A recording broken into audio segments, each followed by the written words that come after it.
The university campus during Christmas break felt almost like a ghost town. Most students had already gone home, back to their families, or off on exciting winter getaways.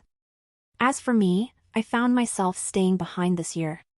My parents had decided to go on a spontaneous Europe trip, but I couldn't afford to miss out on my part-time job here on campus, so I stayed back.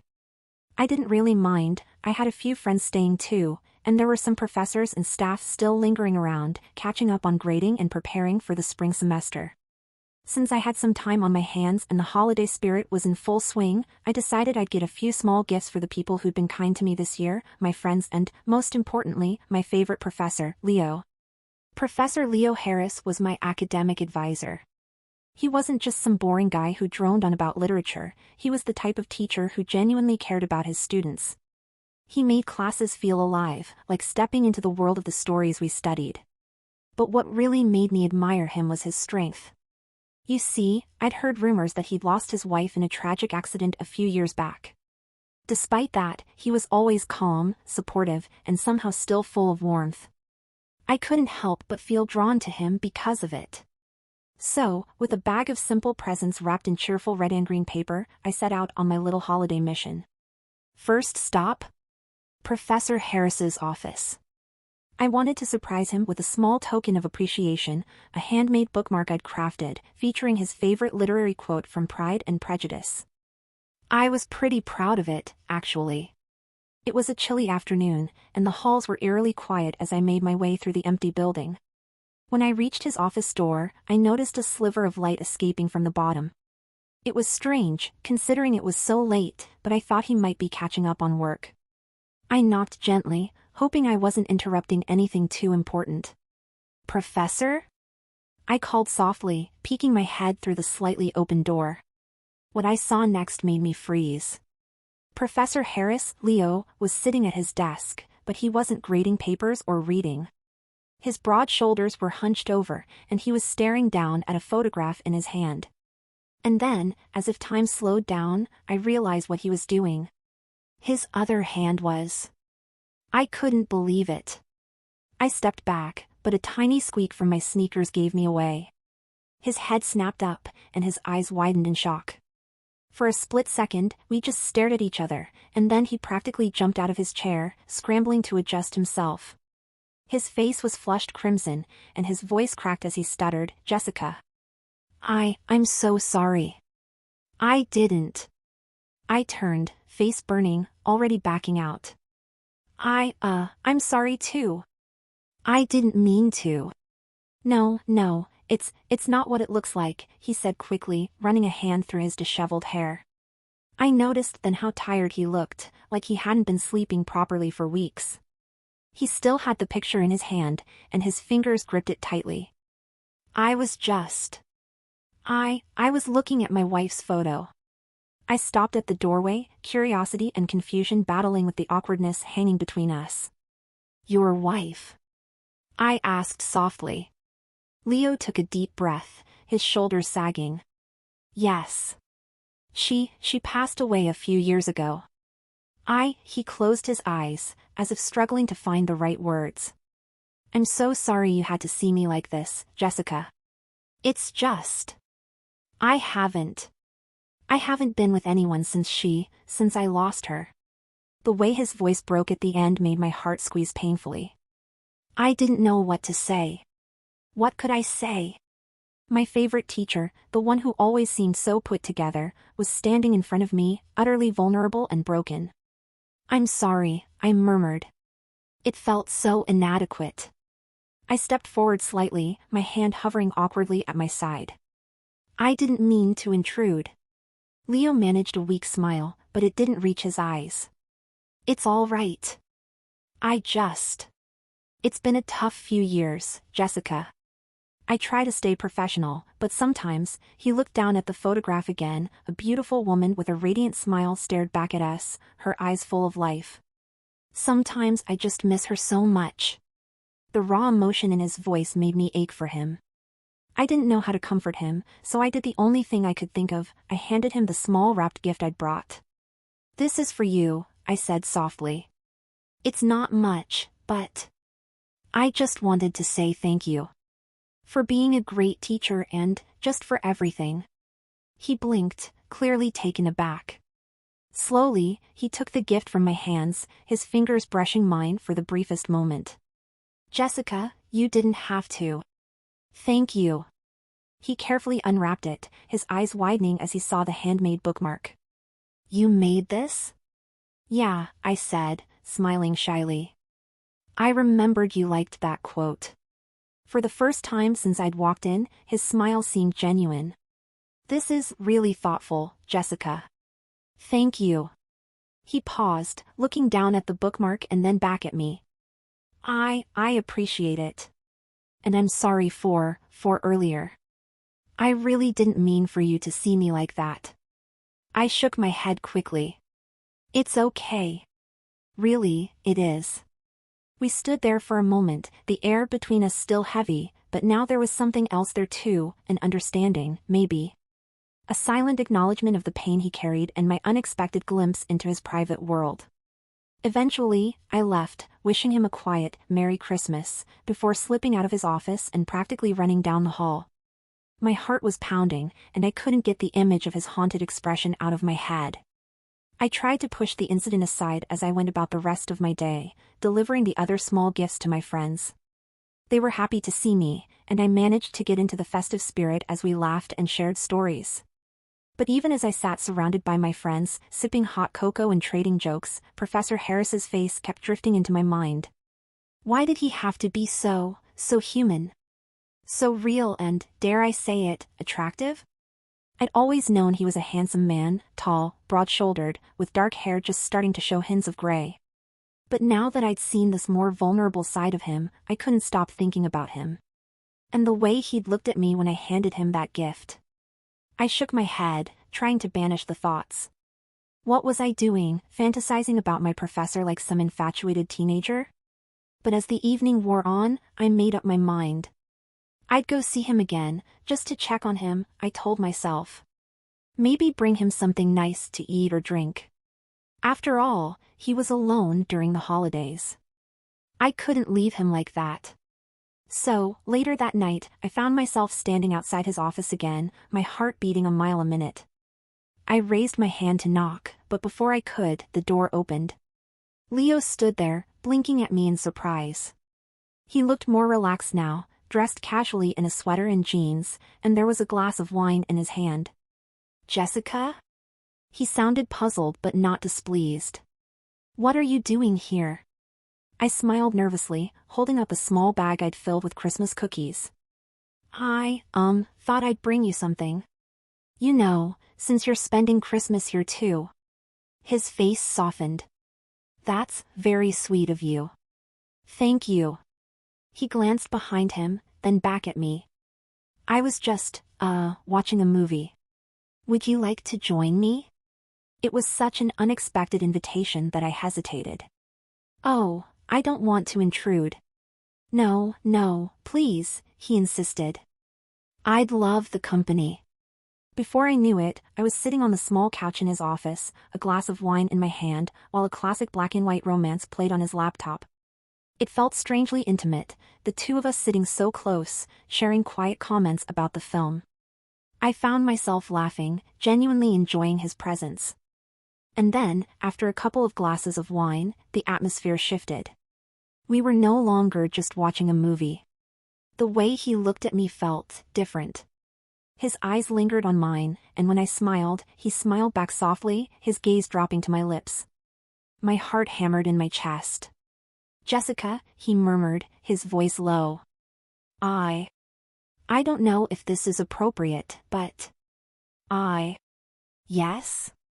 I breathed, leaning just a little closer. His hand moved, almost without him realizing, resting gently on mine. I've been so alone. And you're so beautiful. I couldn't believe what I was hearing. My pulse roared in my ears, and before I knew what I was doing, I leaned in, brushing my lips against his. It was tentative, just a feather-light touch, but then his arms came around me, and the kiss deepened. Everything else faded away, the campus, the empty halls, even the memory of his wife's photograph. It was just him and me, caught up in a whirlwind of emotions neither of us had seen coming. And that's how it started, my secret, forbidden affair with Professor Leo Harris. It was wrong, it was crazy, but I didn't care. All I knew was that I wanted him, and he wanted me too. And in that moment, as we held each other, I knew things would never be the same again. From that night on, everything changed. My world turned upside down in ways I could never have imagined. I knew the consequences of what we were doing, how risky, complicated, and morally questionable it all was. Yet, I couldn't stop myself. Every day, the thought of Leo consumed my mind, and every time I saw him, my heart pounded like it was trying to burst out of my chest. The day after our first kiss, I woke up feeling a confusing mixture of excitement and guilt. I replayed every moment from the night before, the warmth of his hands, the taste of the wine on his lips, the way his eyes darkened with want when he looked at me. I'd never felt so alive. But then reality crashed in, and I was hit with the stark reminder that he was my professor. And I was his student. What was I thinking? But before I could even figure out what to do next, I got a text from him. Leo, hey, Jessica. Can we talk? I need to see you. I stared at the screen, my heart racing. A part of me panicked. Did he regret what happened? Was he going to end it before it even started? I had no idea what to expect, but I knew one thing for sure, I had to see him. I got dressed quickly, throwing on a simple sweater and jeans, my hands shaking the entire time.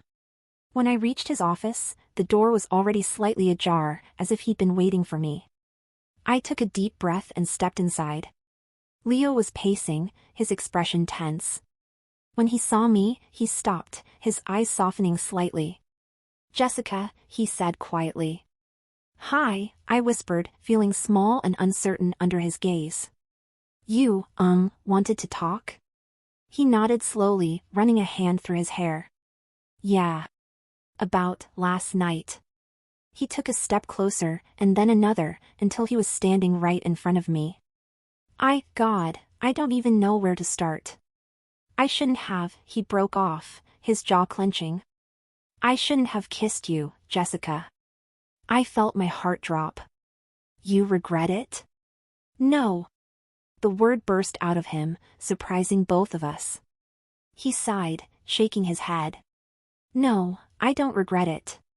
But it's just, I'm your professor. This shouldn't have happened.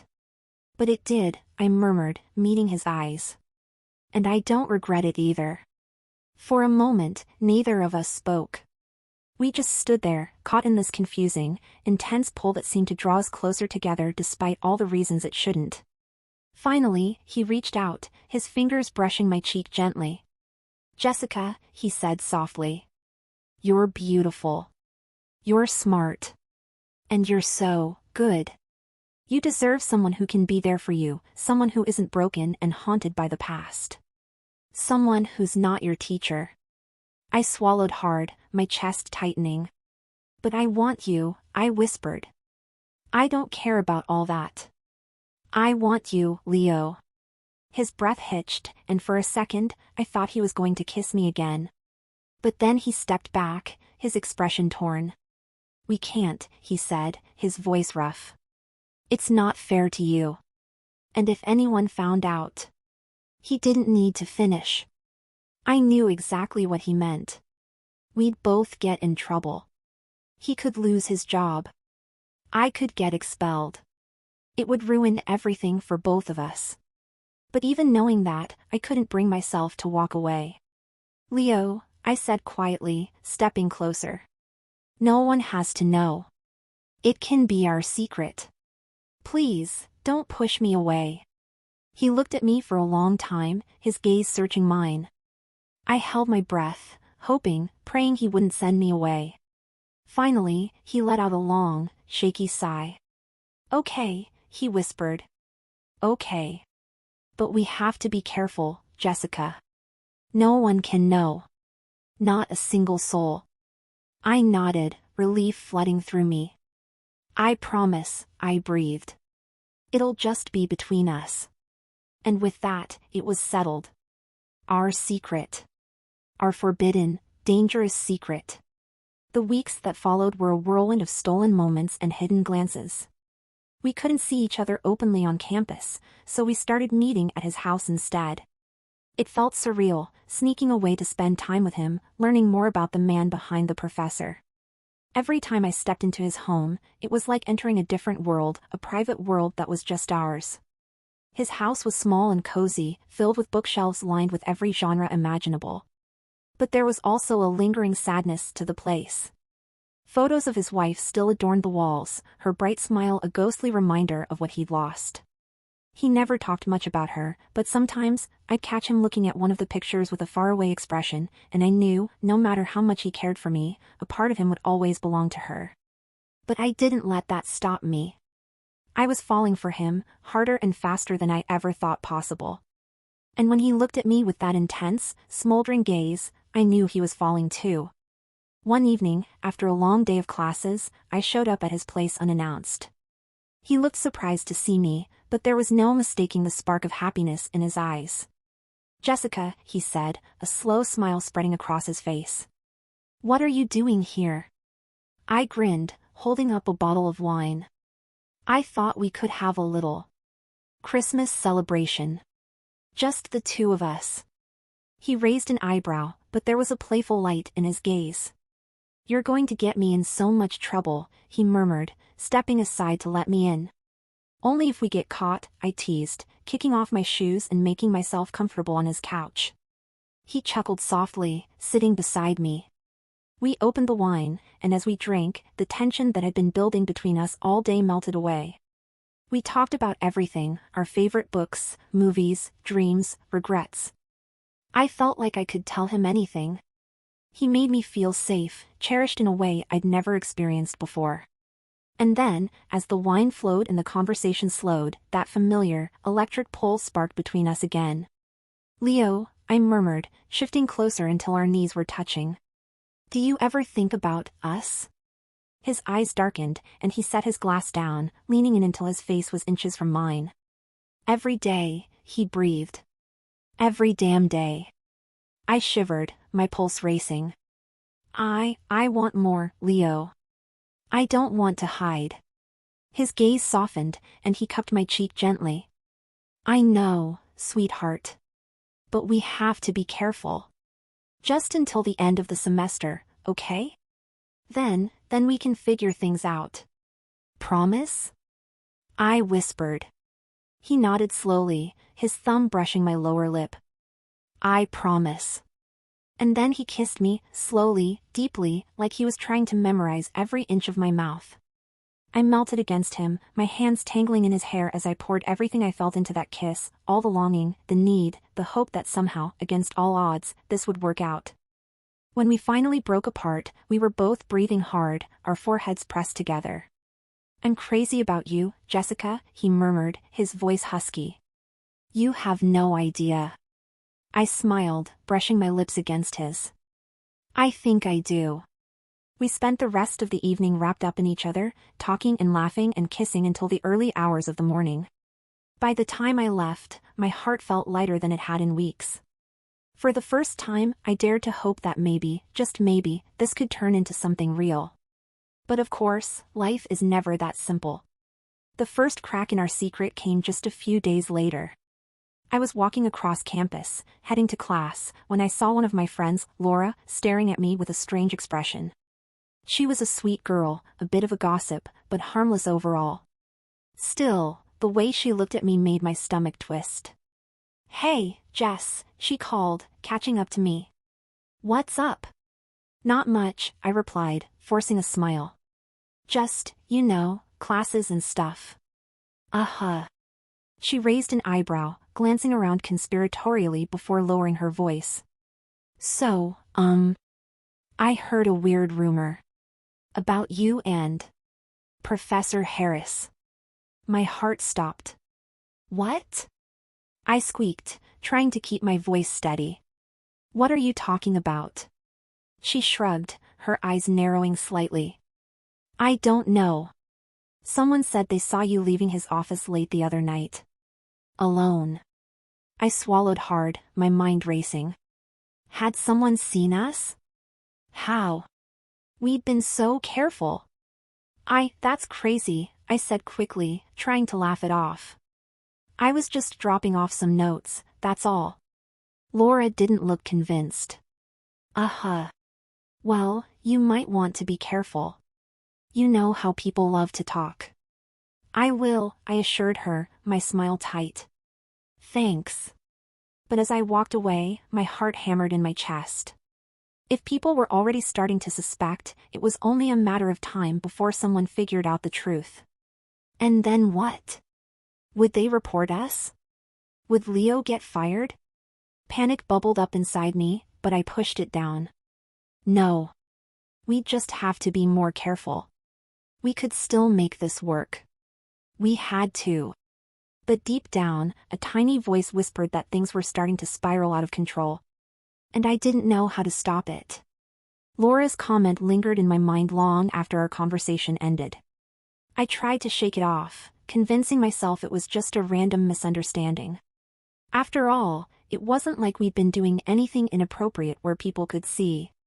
But even so, her words planted a seed of fear deep in my chest, a nagging worry that grew and twisted every time I saw someone glance my way or heard someone whisper in the hallways. The next few days were torture. Every time I passed by Leo's office, my heart raced, my gaze flicking around to see if anyone was watching. We kept our distance, only meeting late at night when we were sure no one else was around. But the tension between us was starting to wear me down. I wanted to be with him, to talk to him, to touch him, without worrying that someone might see. It all came to a head one cold, snowy evening. I was sitting in my dorm room, trying and failing to focus on an assignment, when my phone buzzed with a text. Leo, can you come over?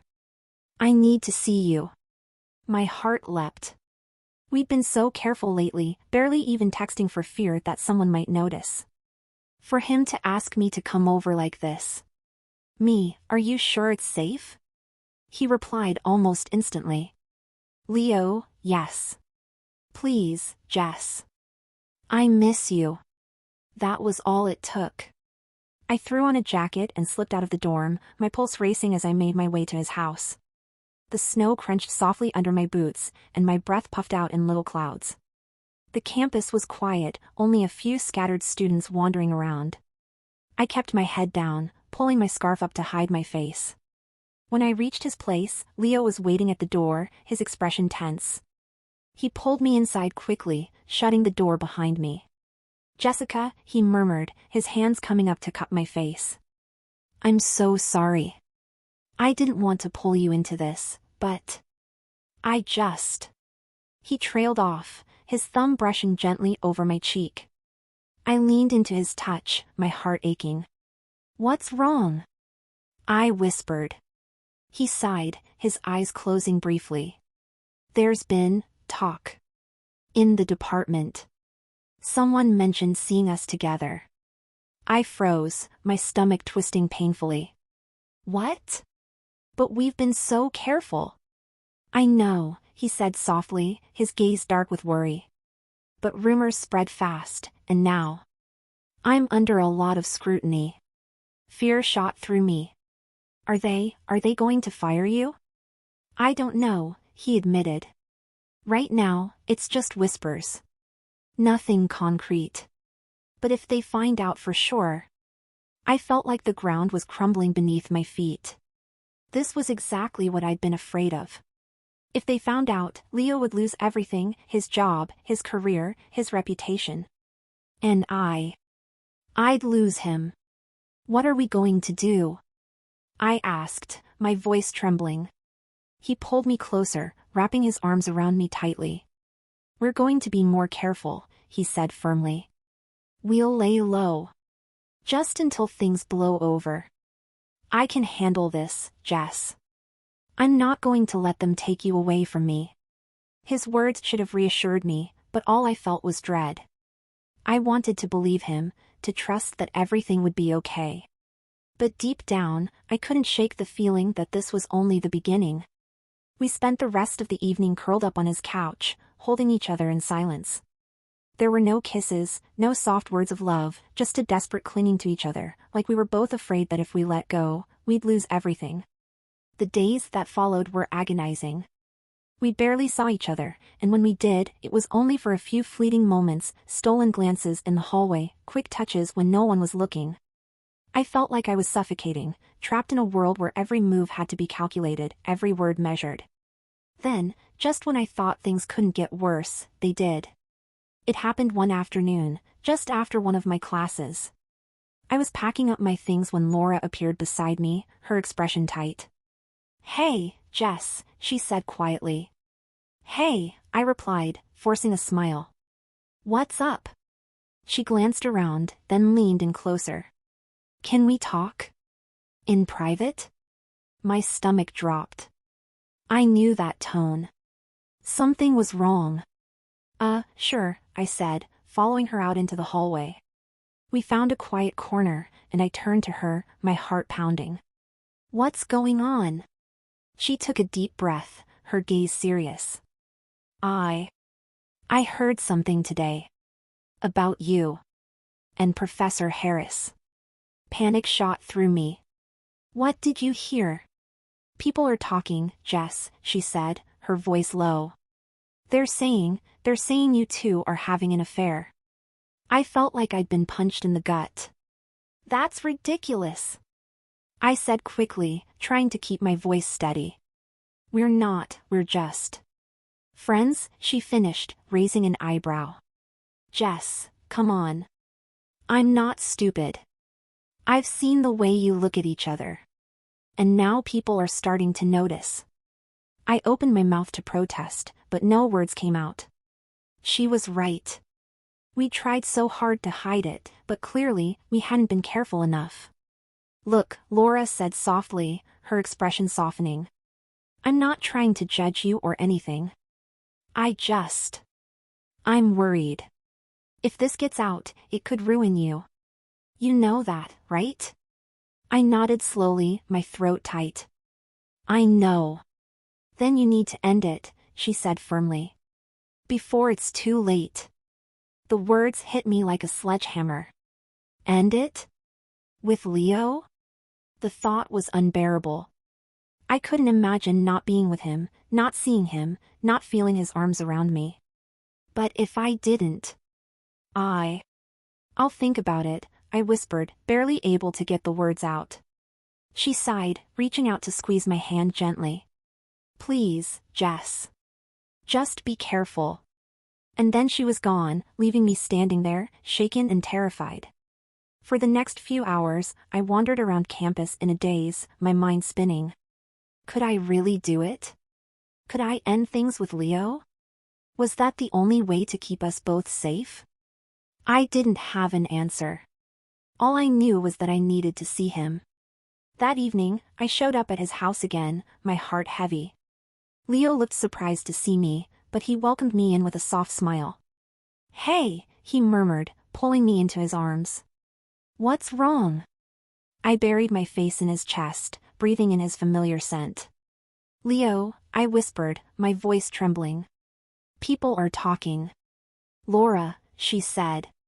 His arms tightened around me. "I know," he said quietly. "I've heard things too." Fear clawed at my chest. "What are we going to do?" He sighed, pulling back to look down at me. His eyes were full of pain, but also determination. "We keep our heads down," he said firmly. "We don't give them anything to talk about. I'll be extra careful. And you just focus on your studies, okay?" "But what if?" "No," he interrupted, his voice fierce. "We're not giving up, Jessica. I'm not giving up on you." Tears filled my eyes. "But if they find out?" "They won't," he promised, cupping my face gently. "I won't let that happen." I wanted to believe him. I wanted to trust that everything would be okay. But deep down, I knew this was spiraling out of control. And there was nothing I could do to stop it. The breaking point came just a week later. I was sitting in the library, trying to focus on an essay, when my phone buzzed with a message from an unknown number. "Unknown, meet me in the faculty parking lot. Now." A chill ran down my spine. I had no idea who it was, but something about the message made my blood run cold. Heart pounding, I gathered my things and headed outside. When I reached the parking lot, I saw him. Professor Harris stood by his car, his face pale and drawn. And beside him was another man, someone I didn't recognize, but who looked vaguely familiar. "Jessica," Leo called, his voice strained. "Come here." I hesitated, fear churning in my gut. "What's going on?" The unfamiliar man stepped forward, his gaze cold. "Jessica Evans?" he asked sharply. I nodded slowly, dread settling like a stone in my stomach. He pulled out a badge. "I'm Detective Randall. I need to ask you a few questions." My blood turned to ice. "A detective? What? Why? What's this about?" I stammered, glancing at Leo in panic. But he just looked away, his jaw clenched. The detective's gaze hardened. "It's about your relationship with Professor Harris." My heart stopped. No. No, no, no, this couldn't be happening. Someone must have found out. Someone must have reported us. "We're not," I began, but he cut me off. "Don't lie to me, Ms. Evans," he snapped. "We have evidence. Phone records, emails, photos. We know what's been going on." The world blurred around me. This couldn't be real. This had to be some kind of nightmare. "Jessica," Leo said quietly, his voice breaking. "Just tell them the truth. It'll be easier that way." I stared at him, betrayal and heartbreak crashing over me. "The truth?" I whispered. "What truth?" His eyes were full of sorrow. "That we were together." "No," I choked out, shaking my head. "No, Leo, you can't." "I'm sorry," he murmured, his gaze dropping to the ground. "I'm so sorry." And with that, everything shattered. I was taken in for questioning, my world crumbling around me. Leo confessed everything, our relationship, the nights we'd spent together, even the texts and emails we thought we deleted. He threw himself under the bus, taking full responsibility, but it didn't matter. The damage was done. By the end of the week, Leo was fired. He lost his job, his reputation, everything. And as for me, I was suspended from the university, pending a full investigation. I couldn't believe it. One moment, I'd been in love, caught up in a whirlwind of passion and excitement. The next, my entire life had been torn apart. The worst part was, I never even got to say goodbye. Leo disappeared after that, resigned, packed up, and left town without a word. I tried calling, texting, emailing, anything to reach him, but he never responded. He was gone. And I was alone.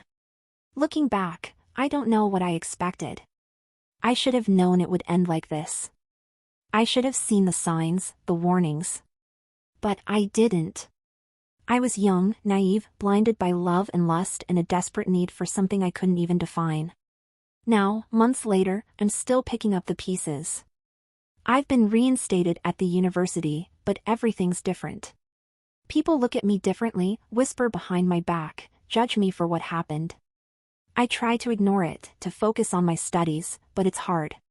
Because every time I pass by that empty office, every time I see a book that reminds me of him, I remember. I remember the way he looked at me, the way he touched me, the way he said he'd never let anyone take me away from him.